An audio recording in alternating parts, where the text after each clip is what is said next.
Right. Welcome. As the ANS officer for the Darton Shire of Darton, I wanted to make sure that members of the Shire know the depth and range of expertise in our Shire in case they want inspiration or advice in learning a new skill. Our fifth artisan scholar is Katherine of Great Chesterford.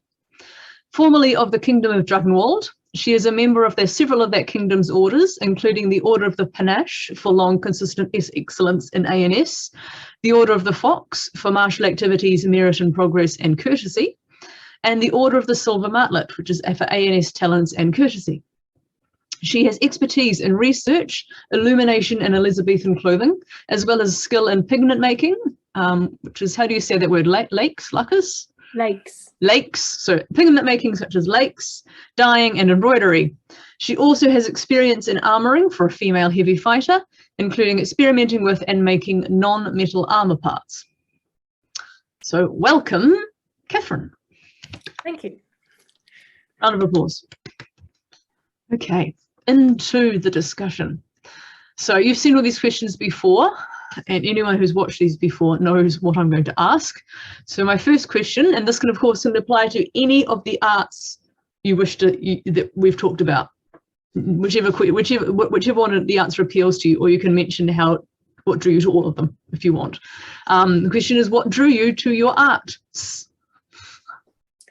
I think I've always been interested in fabric and clothing, making things, embroidery, art, and when I got a bit older, illumination, because I didn't know about it as a child. But I do remember crocheting my dolls' clothes and sort of making things even as a very young child. So I think it's always been a fun, enjoyable activity to do things with my hands. Yeah, cool.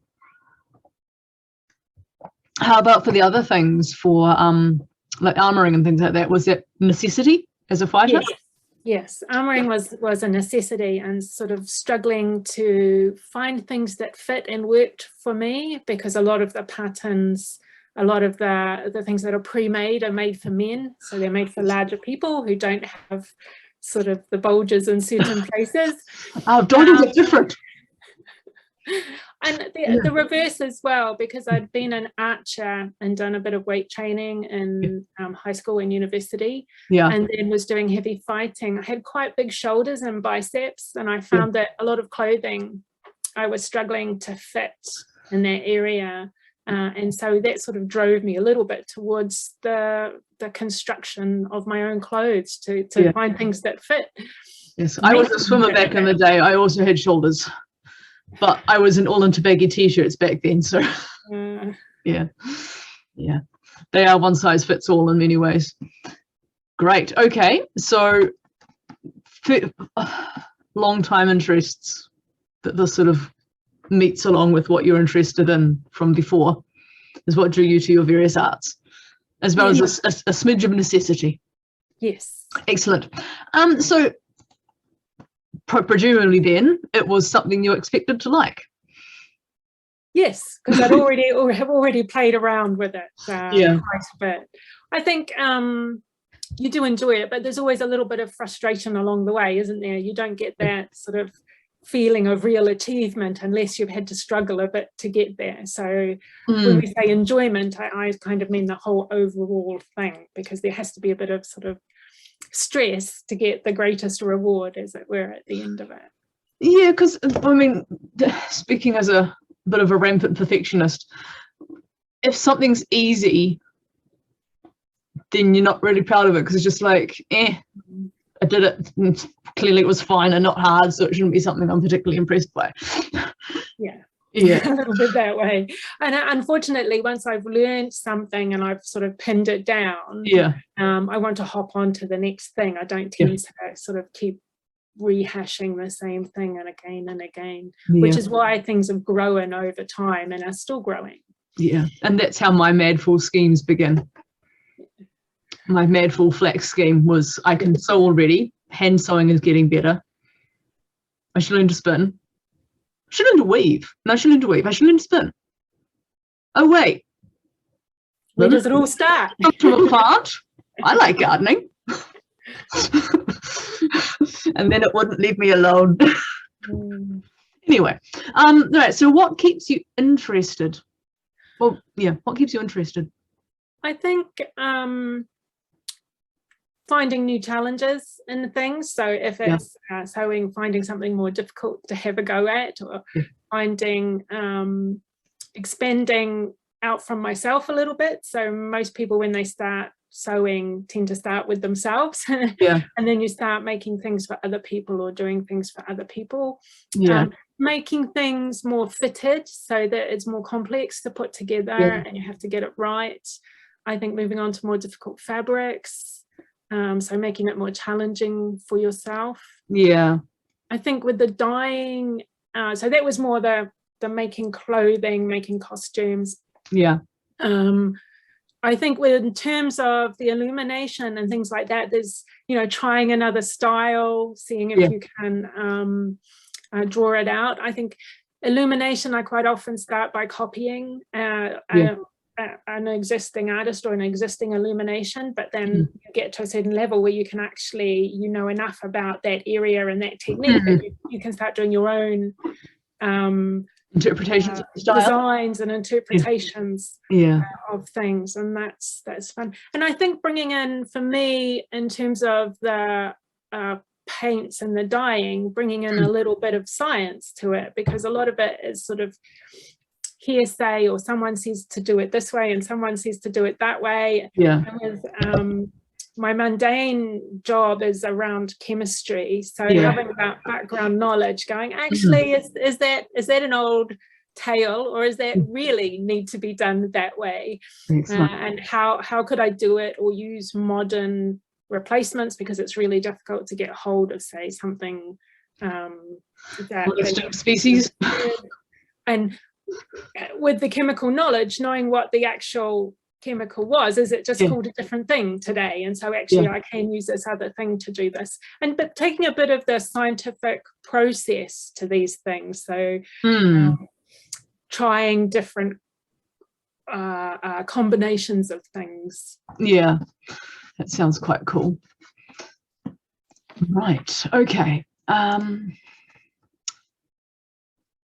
So all the research and things. And have you got anything that keeps you interested in the armouring aspect of things, or is it that's really out of necessity? And different body shape. If you meet someone else, another female, then figuring out their shapes and things.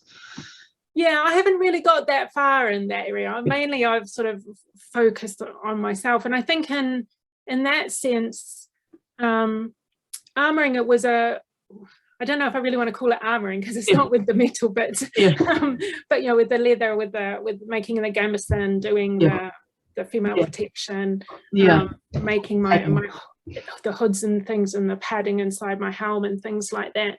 I think it's a matter of there's a lot more trial and error going on there, because there's not really much to read. You can chat with people and get information, but some of it's I think is or was, especially with armour bites and things like that, is my technique good or not? Because it could be my technique's wrong, and actually I don't need to change the piece of equipment, or it could be that the piece of equipment is not working for me as a woman, and it's nothing to do with my technique, or it could be a bit of both, and it always takes a little bit of time to work through all those bits and pieces. And I think trying different things always takes a wee while. So I think thinking about the Gambeson, I started out with, okay, you have this big sort of square thing, which most guys sort of start out with, and I had that as well, and it bunches up in the wrong places and gets tight in the wrong places, and is just generally uncomfortable. And I was thinking about how could I approach that, and one of the first things I tried was to take a suit pattern. This is something that's fitted, it should be able to fit my body and fit nicely under the armour. So that sort of drove a little bit of the costuming, in the sense that I bought a fitting pattern, I did the fitting for a suit, and then I converted that into a Gambeson, you know, having to make it bigger, thinking about what was my inner layer, how was I going to pad it, what was going to be my outer layer. what kind of fabrics and things did I want to use, and did I want to experiment with the padding inside? Could I find something medievalish? Did I want to use something completely synthetic? And then progressing from that through to sort of making my own sort of first pattern for me, based on actually my partner's Gambeson, and the way he made his, and then sort of culminating in you know, a 14th century pattern, and actually going, wow, this actually works. You know, the one with the big armhole that sort of goes all the way to the shoulder blades. Do you have pictures of it I can show later, or is that? That's one of the websites I think I sent. That is one of the websites? Yeah. Okay, so which one is that one? Oh, the 14th century Gambeson? Yeah, the 14th century Gambeson one. All right, let's just do a little bit of that, because it's always good to show these rather than having a great big thingy in the middle. Right, so there's that one. Which one would you prefer I show first? The clothing the past or the sagacious hours? Well, show clothing in the past possibly first, and then Sagacious Hours is actually my little website. Okay, cool. Which is a bit old at the moment. Right, let me just get now to sharing screens. Come on. Right, creating and patterning in the late. Okay. So if you scroll down a little bit, there'll be some pictures of the Gambeson. Here we go. Yeah. And if you look at the arm area, you can see that there's a lot of work in there. There's sort of triangular pieces that face in. There's these large. Found. Yep. Large. If you scroll down a bit, there's another one as well. Yeah, it's sort of another view of it. I zoom in on that. No, it doesn't want me to zoom. No, they're very difficult to find at the moment, these pictures. I think the museums might have sort of stopped releasing them so much. But of course, the problem I ran into with this is a male. Here we go. Is it anything further, or is just these two? No, just those two. Those two. Okay. That's the existent one. The male one, of course, has this sort of very big chest bit, but a straight center part, and it was how to deal with curving over the breasts. And make the closure for that was interesting. And of course, I have wider hips, so how far down do I take it? Where do I end it up? But what I did find was a great release in the shoulders. So everything that I'd used previously, I had found bound at the shoulders. So I really enjoyed this last Gambeson that I've made to this pattern with some alterations to fit me. These things occur to me. I was once upon a time back in the day, I did kung fu, and the body armor, the chest shield, is very much an inverted shape, and when you're a woman, because it's an inverted triangle, and it doesn't go over the hips. Because with a man it would sit lower down, whereas me it sort of sits at the waist, and so there's a little dip at the bottom, but it doesn't cover a whole lot of my more sensitive areas, as it were, because it doesn't sit as low down. Whereas maybe if one was made with a bit of give for the hips, then it could, if one was made with a bit more shape, so that it could protect my upper chest as well as then my lower, while still fitting snug and not sort of shaking around. And then also cover my upper hips. Then it might get more protection. And that's an interesting thought. I hadn't thought about altering one, but yes, that is definitely one of those sort of a modern equivalent of the kind of armor you're talking about. And the other thing, and you kind of mentioned it, was covering your or sensitive spaces. Box. Let's call it a female box. And I remember being on a war field in my armor, had the box underneath. We had portaloos, and to actually go to the toilet was just such a mission. I thought, I'm not dealing with this again. And I looked everywhere for something that was still robust, that I could wear on more on the outside, so it didn't have to slot in. And I couldn't find anything, even in the martial arts area, that was really what I wanted. So in the end, got a martial arts female box, cut it to fit me properly, so that it didn't interfere with any of my armour. And then covered it with some padding and some linen, and made it black. And of course my Gambeson is black, so now I wear it on top. So it actually makes going to the bathroom with my armour much easier, and not such a stressful proposition. I think we should perhaps, in the confines of a portaloo. You sent me a picture of your armour. Perhaps we should quickly show that now. Share screen, this one here.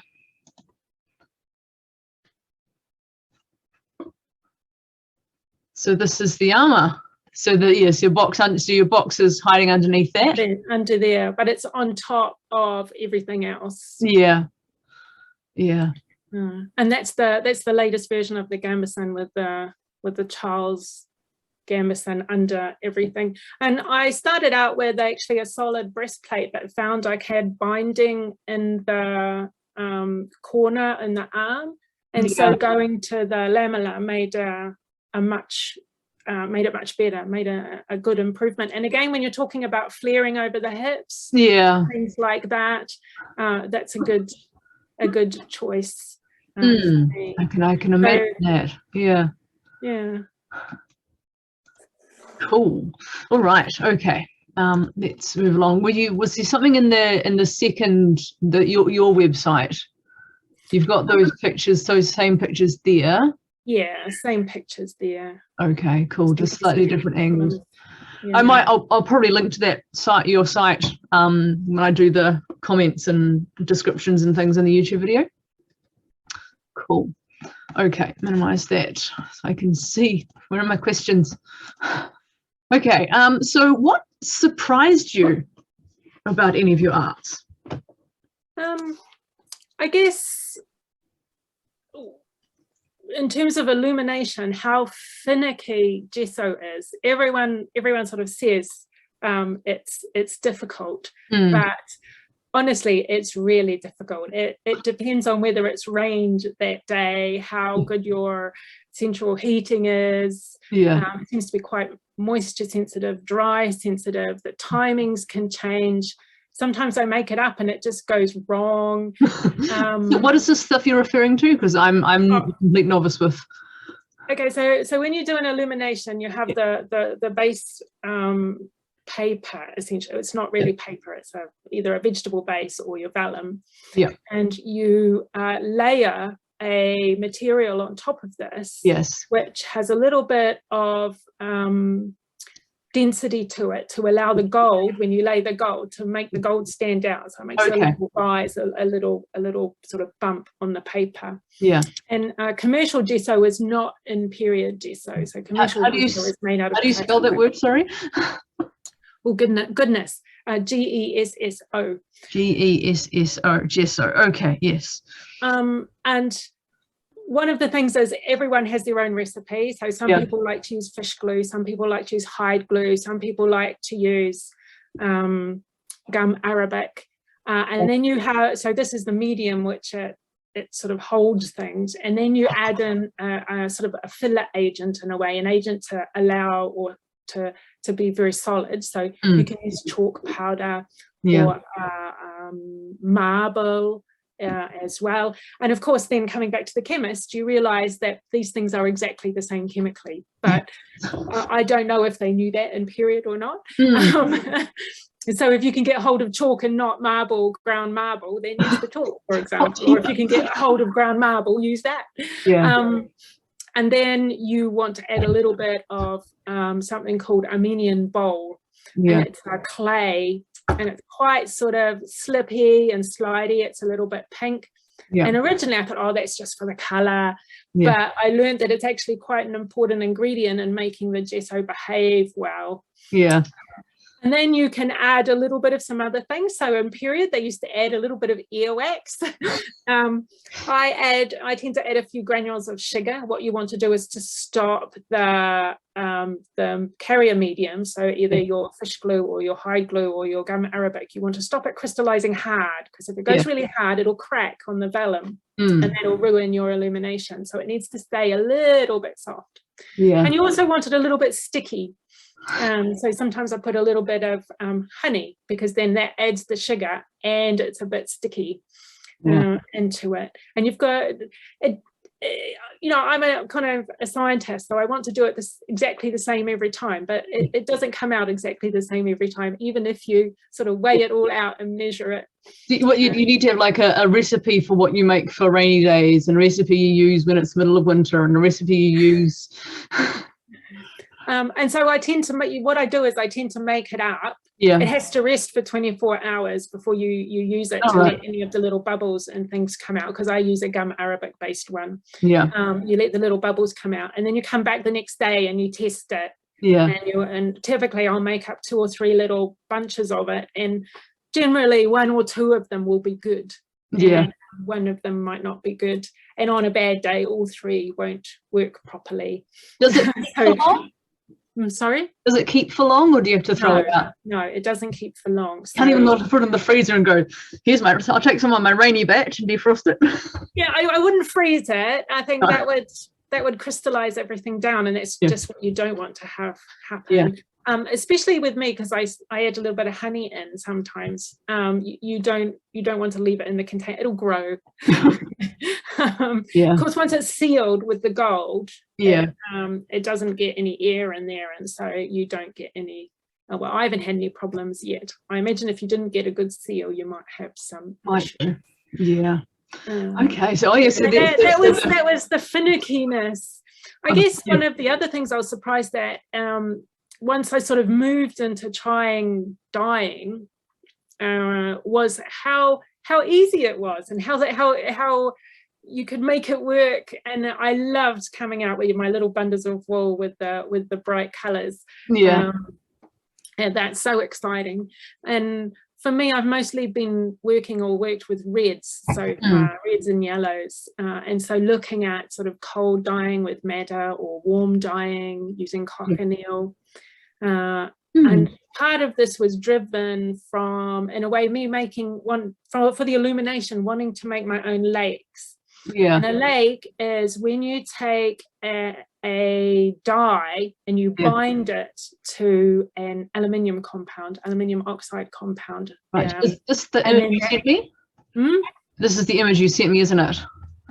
Yes. I sent you an image of some dyes. Just closed the folder I had that in, so give me a moment while I go and open things up again. So tell me about the lakes while I find this. Okay, so what you do is you take your dye and you activate it, so it's a little bit acidic, and then you put it in the pot with your sort of solid agent, which is an aluminium oxide compound, and it binds to the surface of the small granules that you add in, and then that makes it a paint, something solid that you can spread around.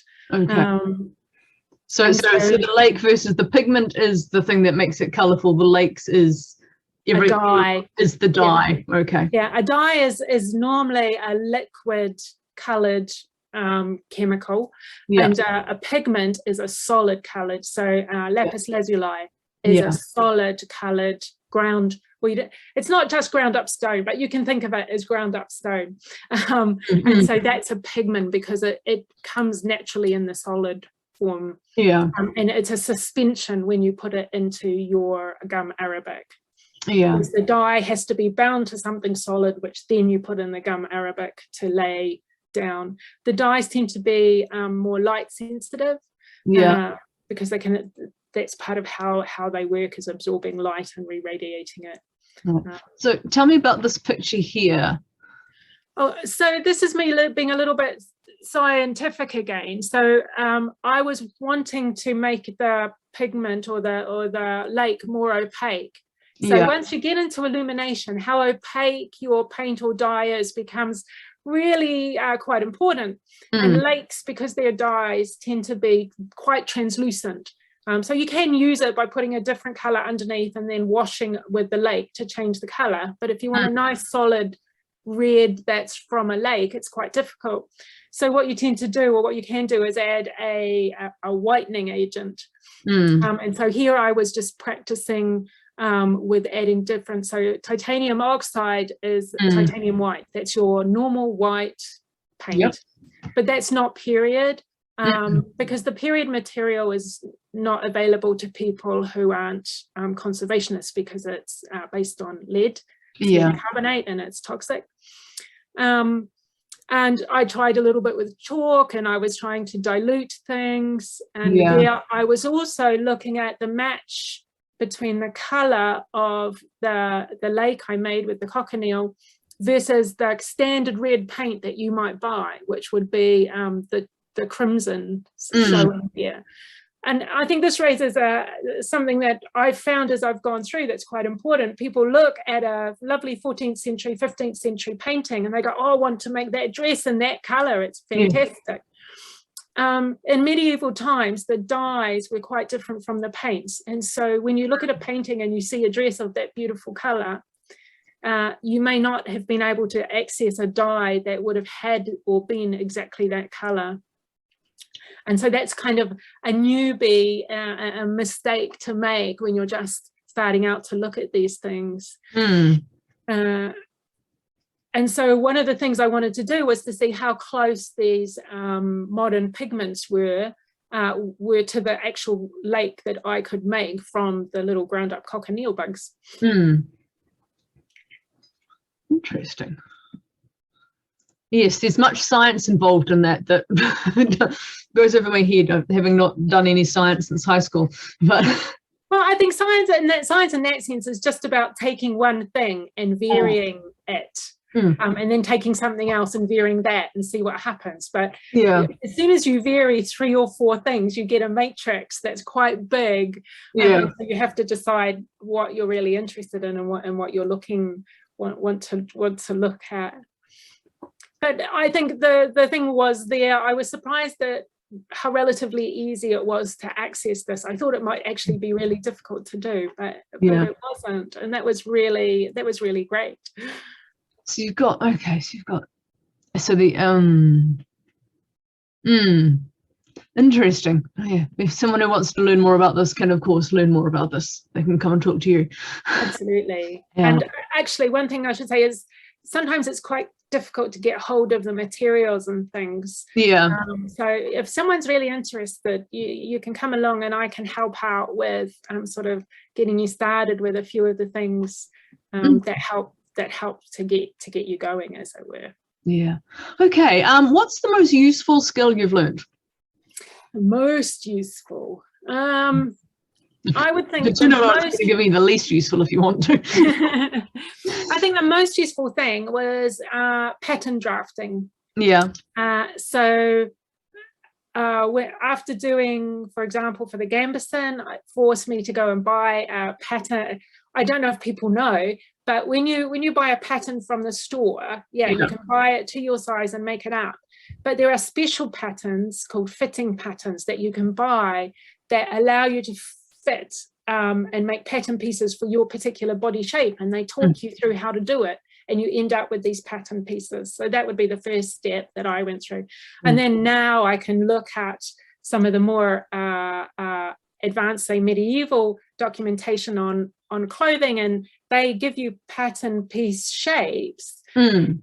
So Janet Arnold is very famous for her Elizabethan costuming. And so there's a series of books where she's done these very meticulous diagrams of existent clothing. Of course, being a very keen beginner, when I started out, I made it exactly to the specifications that she gave. And then, of course, you realize afterwards that this was probably for a 12-year-old girl, or it was for someone who'd been a bit malnourished in their childhood, and things were generally either a bit small or a bit large. And so you can't just pick up a pattern from an existent example and go, that's going to fit me. So then you have to start thinking about how do I alter it, and thinking about what would be done in a period or not done. For example, you cannot use a dart. A dart is not period. So this is why they shaped a lot of their fabric pieces. And so when you look at those lovely Elizabethan gowns, there are no darts in them. Everything is a shaped piece. Yeah. And so that sort of drove into that area. And now I sort of a gown you wanted me to show, or I had a few, so I had a few examples of some of the earlier things I'd made. I think I had 2 pictures. Share screen, this one here. I think it's just looking at this here with a nice warm rug around you. Must have been a cold. Yeah, it was very cold. It was a very cold event. But making the bodies or the bodice of these things can be quite difficult, because not only are you fitting yourself, you have a corset underneath, and the garment has to fit and be shaped to the corset.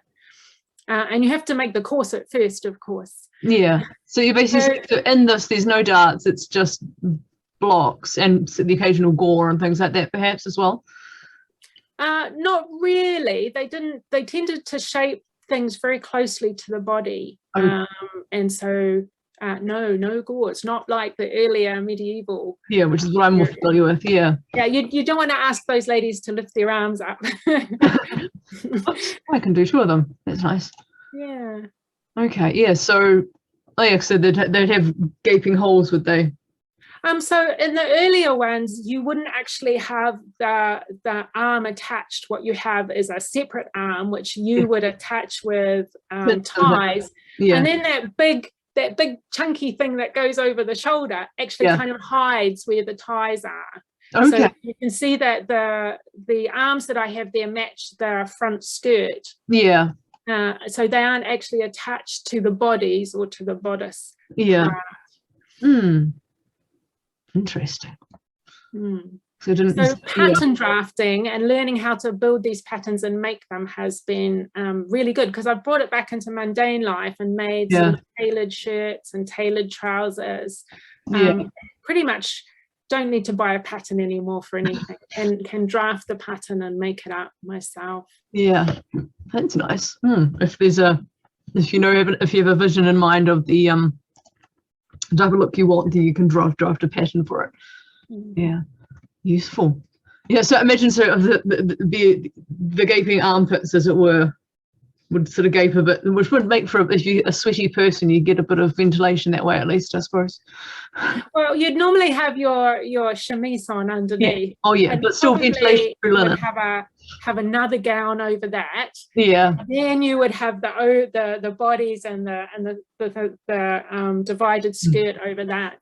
So actually getting into your Elizabethan outfit can take quite a while, because you've got your skirt, your farthingale, well, you've got your underwear, your medieval underwear, and then you've got your farthingale, and then you have a skirt over or under that. Then you've got your sort of underdress, chemise, and then an underdress, then your overdress, and then everything is either laced up or pinned in, or even maybe you should be sewn in, but that's really difficult to do in the SCA unless you have a person with you, so you tend to compromise.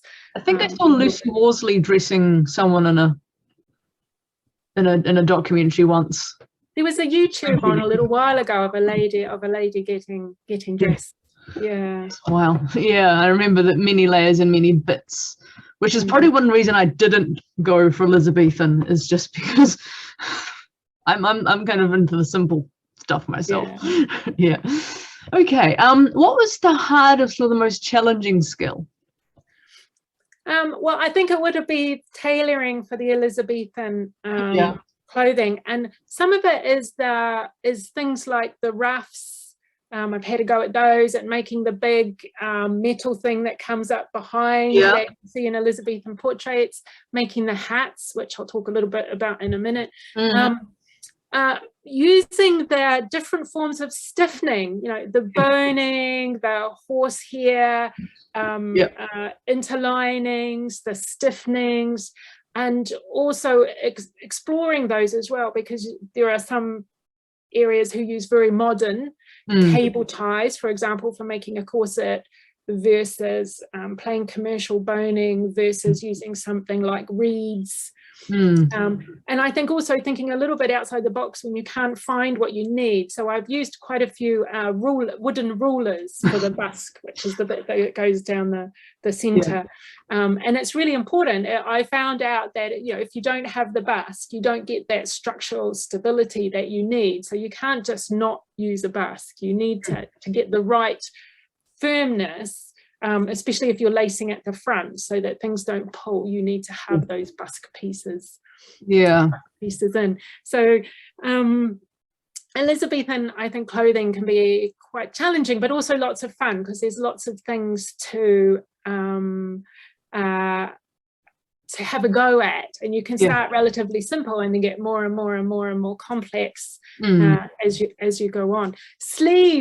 Sleeves are hard. I think that was one of the toughest things, because medieval sleeves don't fit the way normal sleeves do, and normal sleeves are already quite tough if you're a beginner. But then in a normal sleeve, you have the seam under the center arm. In medieval sleeves, they have two seams, one in the inner and one on the outer, and the top of the sleeve is fit quite differently to the body, as you saw with the lady.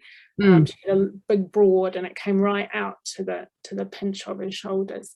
So playing around I spent quite a bit of time playing around and learning how to do sleeves. I'm currently challenging. I'm currently wrestling with that. I'm making a wool version of the Moy gown for my Irish persona, and I've been wanting. I mean, the previous ones I've made have been linen, because I was going to Penzance or to Canterbury Fair, which are hot events, and I'm like, I need something nice for a winter event, or maybe even just a good wool that will do some sort of regulation in terms of temperature.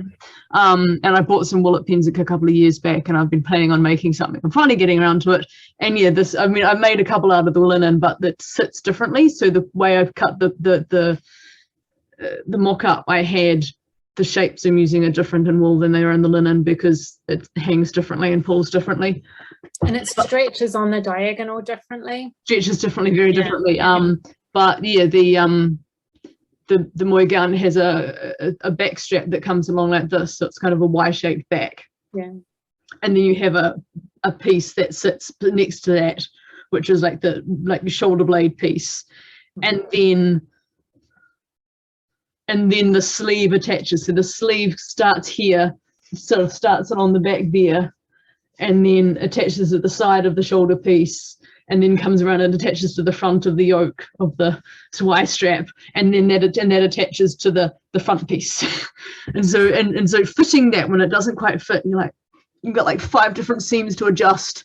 So which seam do I adjust, and how do I do it? And for that, I found theatre costume books very useful, because they have to alter clothes for different people. And so I found a few where they talk about if you have a wrinkle here, the seam you need to work on is this one here. It might not be immediately obvious which seam needs to be worked on to get rid of that wrinkle. So this is so see, you've given me some book references that I can then look up and put links to, like Amazon or something.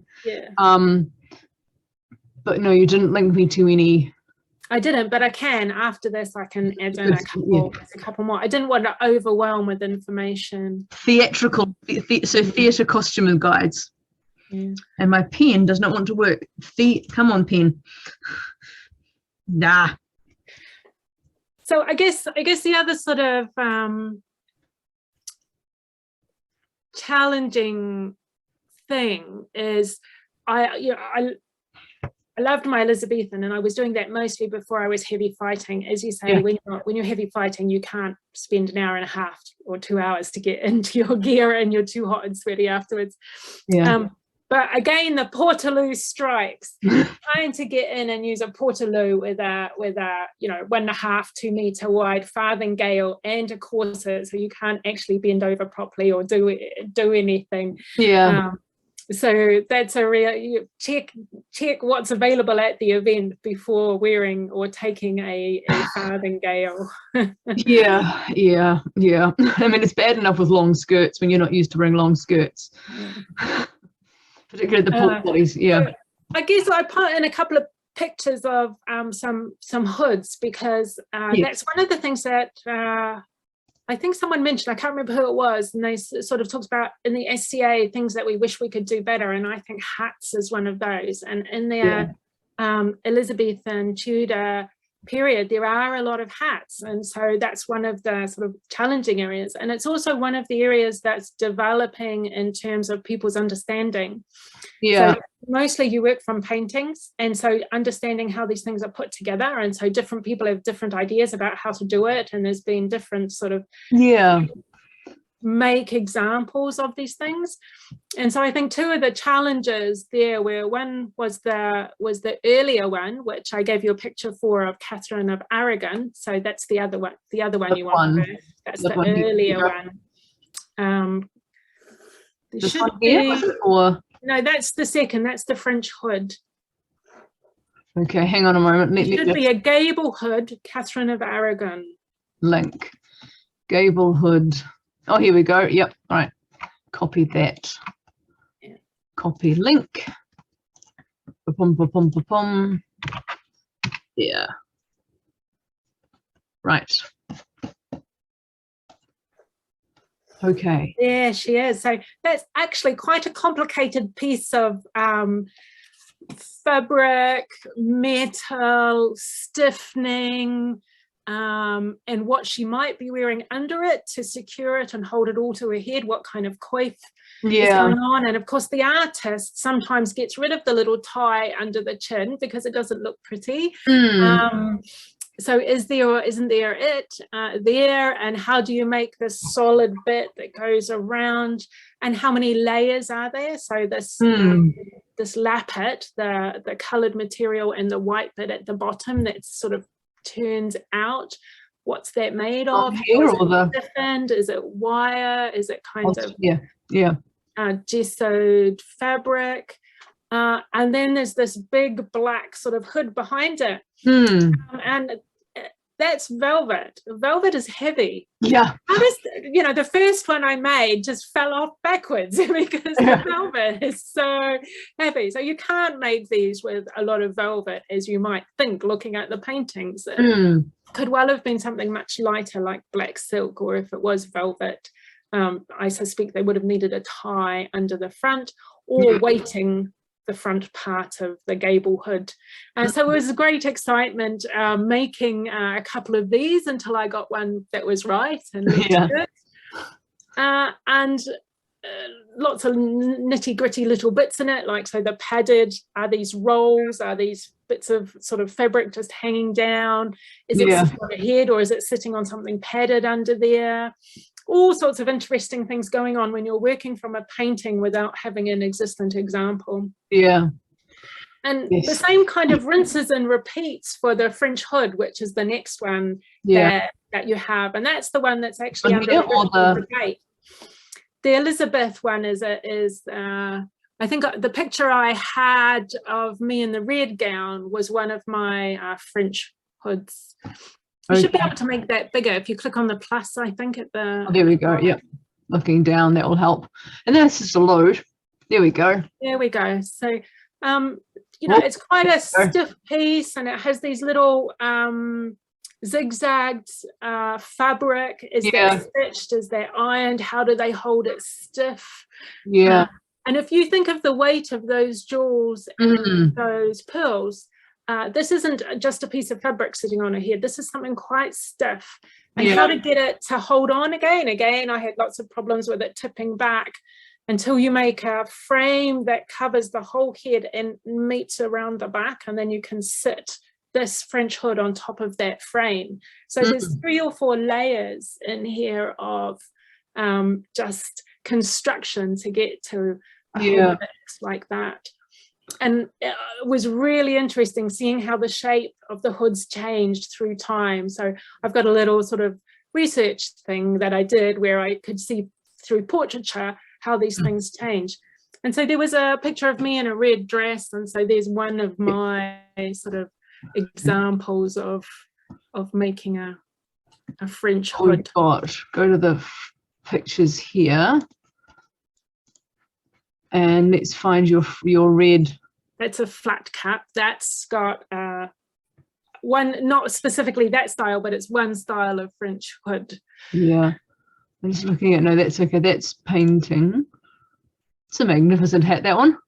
That one I didn't make, that one I bought. That's a properly molded on a last type hat, that one. Yes, matters. But that's sort of a London wealthy woman's outfit from the Elizabethan period. Yeah. Okay. So is this, which is one of the hats? That's the flat cap. If you go back to the red dress. The red dress, yeah. That one there, and scroll up, that's the French hood, or a version of the French hood at the top there. Yeah. Okay. Yeah. So there's much structure underneath that one to help it achieve verticality. Yes. Yes. Yeah. Wow. Okay. So those are the hard things, fun things, because there was quite challenging and using new materials that you don't perhaps normally use as a seamstress, wire, metal, it's hat making. different kinds of stiffening. When you go into the shop and you look at all the different kinds of stiffening you can get. Yeah. Okay. So we've already spent a lot of time. Let's rustle along through a few of these, perhaps, or else we'll end up with a 2-hour-long video. How has your SCA art helped with another art form, whether Scadian or mundane? I guess I've always done the two interchangeably. So, like I say, for fitting pattern, making clothes. Yeah. I do a little bit of amateur art, so mostly watercolors, and so that crosses over a little bit into the illumination and being able to sort of put things in to look nice, you know, thirds, how to make things come forward, how to make things go back, how to do a bit of shading and something. So there's been quite a lot of crossover in those two areas. Cool. Yeah. Okay. So you're stuck on a desert island or an artistic retreat of one. Which 5 tools are you taking with you? Well, the first thing I think is something's gone seriously wrong if I'm stuck on an island by myself, because I like my creature comforts. That kind of thing doesn't really happen to me, if at all possible. You're on an artistic retreat of one, and your artistic retreat has comforts. Yep. And I have been through this experience when we came to New Zealand in the shutdown. We spent 6 weeks, thank you very much to the people who put us out, but on our own in isolation. And so what I had then was embroidery, because that's something easily portable. You can work on it. It keeps your hands and mind and fingers interested. So I think it would be needles, scissors, and fabric.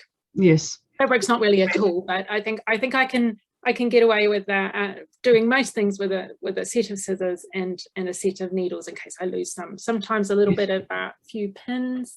Yeah, but I'm not considering survival items here, because I shouldn't be in the situation where I need some. This is purely an art. 5 tools for art.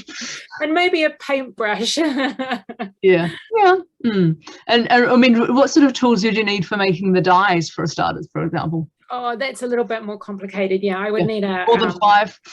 Yeah, well, you need a heated source. I'd need pH paper, or some way of detailing what the pH of the system is, how acidic or basic it was, because that's really important for dyes. You can change the color completely by just changing the acidity. And you need a pot to boil things in, and then you need to be able to filter things, and a big spoon to stir it with, and a temperature thing to know what the temperature is. So that we're already up to 5 here. That's cooking essentially. Cool. Okay, what's the best non-standard tool you've found? No, I don't know. Not really. I would just say, I think tool. I would say brain power maybe is the. And I don't know how non-standard that is, but I think a lot of these things is thinking. Way some people use it. Yeah, but useful. Yeah, so creativity and thinking things through type. Yeah. Cool. For some people, that we might say that it's non-standard, but if we're not being charitable. Well, sometimes it's thinking outside the box a little bit as well. Yeah, that too, yeah. So what you can't find the medieval equivalent, what can you use to instead, and thinking about how authentic do I want to be? So am I going to go all the way and grow flax and spin it, or am I going to buy some linen thread and go to the weaving straight off? So I think thinking about where you want to sit on that spectrum as well. So why would I bother? I'm just going to go all the way to the end. I don't know, I mean, thinking about madder, but it takes 4 years to grow madder roots. Yeah, it's going to take me a while to get enough linen flax grown to have a crop to make anything. With my small garden, I don't have fields, and I didn't have enough seed for starters, so I'm just been building up enough seed in the last few years so I could grow one big crop. Yeah. Okay. Do you have any guilty pleasures or dirty hacks?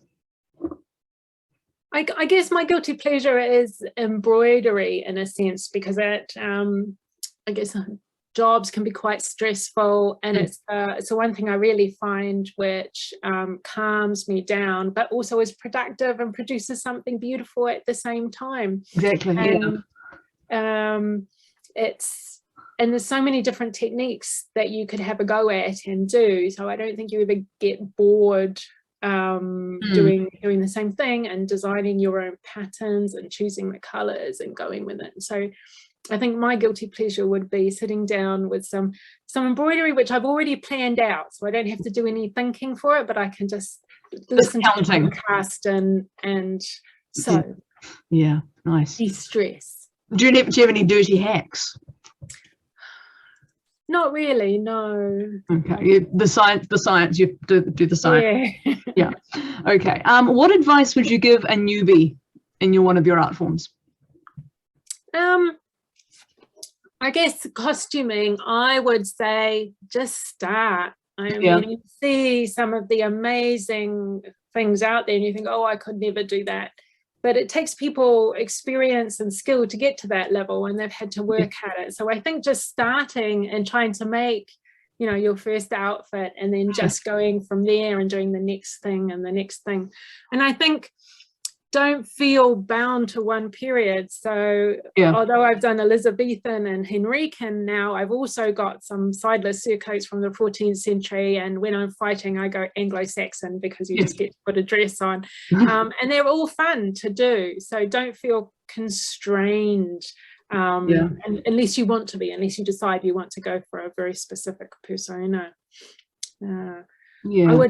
I would come back to that idea previously. If you're looking at art, either on your computer or in a painting, remember that the colors that you're seeing are probably not the colors of the fabrics that really would have been there. So there you want to go and do a bit of reading if you want to take it to the next level. Otherwise, chat to people around you to find out what are sensible dye colors to use for the period you're in. Talk to sensible dye people like yourself. Yeah. And the same actually for your computer screen. So we all love surfing the internet, and look, particularly for illuminations. It's really great. I've got tons of books, but the photos in them generally aren't that great. Whereas on the web now, things have loosened up a lot, and you can look at these images in very high definition. But just remember, your computer screen holds even less colors than the photograph can reproduce. So you're not going to see the exact color. So don't try putting a piece of paper up to the screen and checking that the color matches. No. It won't go that way. And thinking a little bit about what colors were available in period. And so sometimes things are great. So lapis lazuli, the really expensive blue color, the Madonna is always blue because it's the most expensive pigment. Lapis lazuli, terrible procedure to actually create from scratch, and why it was so expensive, but actually the pigment ultramarine is exactly the same chemical. So when you paint with ultramarine, you are painting with the same color blue that would have been there But if you think of something like cinnabar, which is not very healthy for you, you would be using a modern, different colour for that. And it's understanding a little bit how different those colours would be. So yeah, if you want to get the colour of a particular piece, extant piece, correct, come talk to you. Well, yeah, we'd have to do a bit of research. I think even I do. So you have to read around it. And I think that would be the other thing is people rely a lot on the internet. And think carefully about the source you're looking at. So is it from a university? Is it from someone who's reputable in that field? Or is it just someone sort of blogging on an interest? And try and get more than one source that says the same thing. As long as they're not quoting each other, the two sources aren't. And try and trace back to their original citing article in a journal or in a book or in a conference. And I think this is if you are onto that next stage of trying to be, and I kind of think of going on the authenticity journey, and you tend to start out just learning, and then you want to be more and more authentic, and you decide at what point you want to get. But when you're looking on the internet, don't believe everything you read, and try and get another backup reference source. I know where they come from. All right. What helps if you're stuck with ideas? I don't get stuck for ideas. What I have problems with is choosing which of the hundreds of things I want to do, the next one I'm going to have a go at. Do you have a dartboard? Do you have a dartboard? You sort of choose it by dartboard, or? I know, I just have a feeling, and I go, okay, I'm going to go with that one. But then, of course, I do a little bit of research at that point. So that's when I hit the internet and the books and trying to get a bit of an idea what's going on. I tend to be a doer first and a researcher second. So I'll do a little bit of research, then I get in and do it. And then I do a bit more research and found out I do something wrong and have to do it again. But quite often, that's the other thing for newbies. Your first time, you're learning how to do it. Your second time, you're finessing it. Your third time will be or fourth time will be the one that starts to come right, come real. So it's a progression. So don't look at something and think I can produce that the first time I try it. No, definitely not. Okay, what medieval item that gives you joy and delight do you wish people would pay more attention to? Headwear, especially for those in medieval through to sort of Elizabethan times. So the coif for women especially, there's a huge range of headwear, and if you're not a single woman, you should all be wearing something on your head. And it is very sort of regional, and it changes through time as well. So we should all be at the very least having a coif and a veil generally, and then of course as you move forward you could have different kinds of caps and things. But it's not something we tend to be comfortable with coming out of the modern world until you've been in the SCA a wee while and been to lots of events, and you realize, oh, everyone is wearing a hat or a head covering. I mean, some people have read about why coifs are useful, if it sort of keeps hair clean and out of the dust and the mud and things, for starters, as well as it does. That's true. I've got very long hair to enable me to do some of my Anglo-Saxon and the little loopy headdresses, but actually, I've got myself on a blur, but from here to here is So actually it does, it keeps it clean. Sometimes I think I would, especially in London, wouldn't have minded being able to wear a coif into work, because that would have kept my hair clean and tidy. And remember that you're not washing your hair as often as we do now, and if you are washing it, it might be with a powder rather than with water, and soap is not as easily available, and the soap is a lot harsher, so it would strip all the oils. So actually keeping your hair clean would have been much more of an important and much more difficult, I think. Okay. So headwear. I think you're not the only person who's given me the answer of headwear, pageant to headwear. So everyone, it completes the picture, doesn't it? The other one is attention to headwear. Okay. What are some common misconceptions about your art form? I think for costuming, it could kind of offer, people go, oh, it's easy. And actually, there are parts of it that are very difficult. We've talked a lot about the Elizabethan, which people shy away from, and you get your tea tunic and your baggy pants. Yeah. Comfy. And the other side of it is it's difficult. So it is difficult, but there are simpler ones that you can choose, like the Anglo-Saxon or the 14th century, where you have sort of simple. If you're not doing the moy gown, you can have a simpler gown. And there are existent examples, and very well documented examples that you can work from, which are much easier. Yeah. So, you know, there's that, oh, it's all easy or it's all hard. It's somewhere in the middle. Yeah. And I think the other thing is misconceptions is this one is the right way to do it. And I think with a lot of living archaeology and making things and learning how these processes work, is that there's not always one right way, and it's working your way through what you want to do and where you want to be on that spectrum. And of course, in a few years' time, there may be some research that comes out that says, no, that's not the way it was done after all. So, yeah. All right. What would you say is the best idea you're working on, and why? The best idea I'm working on. I tend to hop from topic to topic, and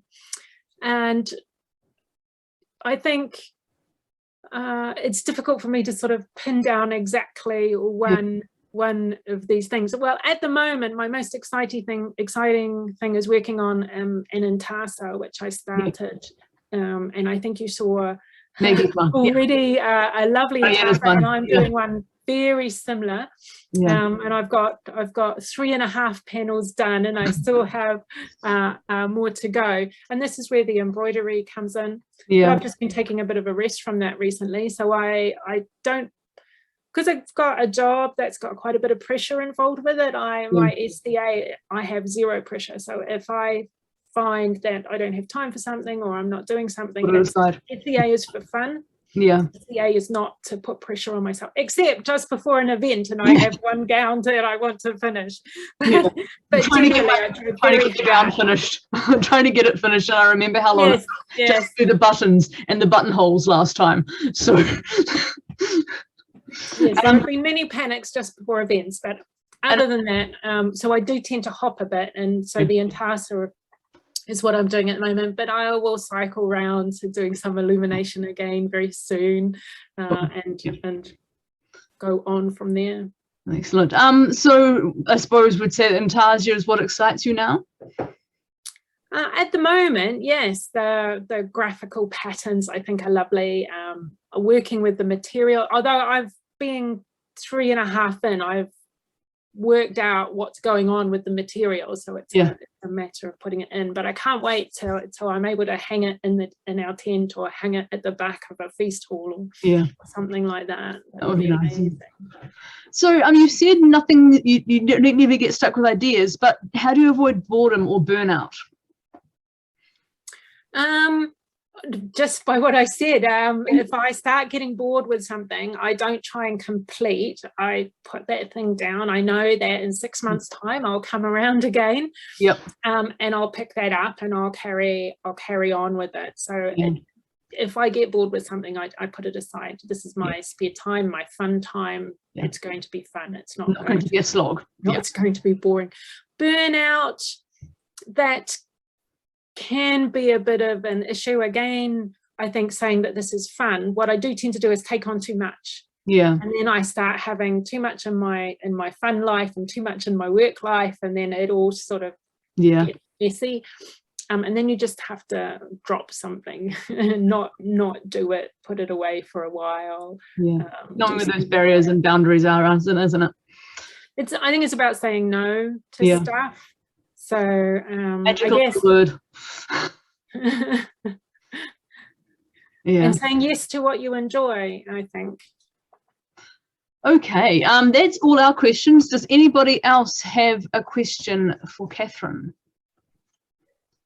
Where did my chat go? There it is. Wait a couple of moments. Give some people a chance to mash their keyboard.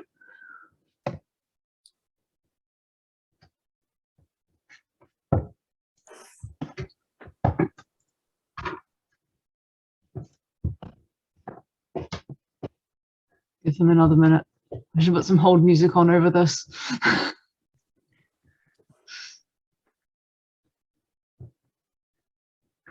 Nothing is immediately typing up. Perhaps we'll say that should be good. I think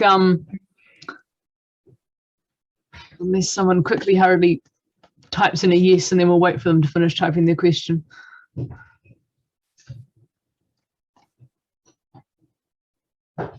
No, I think we're probably good. I think we've probably talked about all of it. Well, thank you very much, Katherine, for describing these.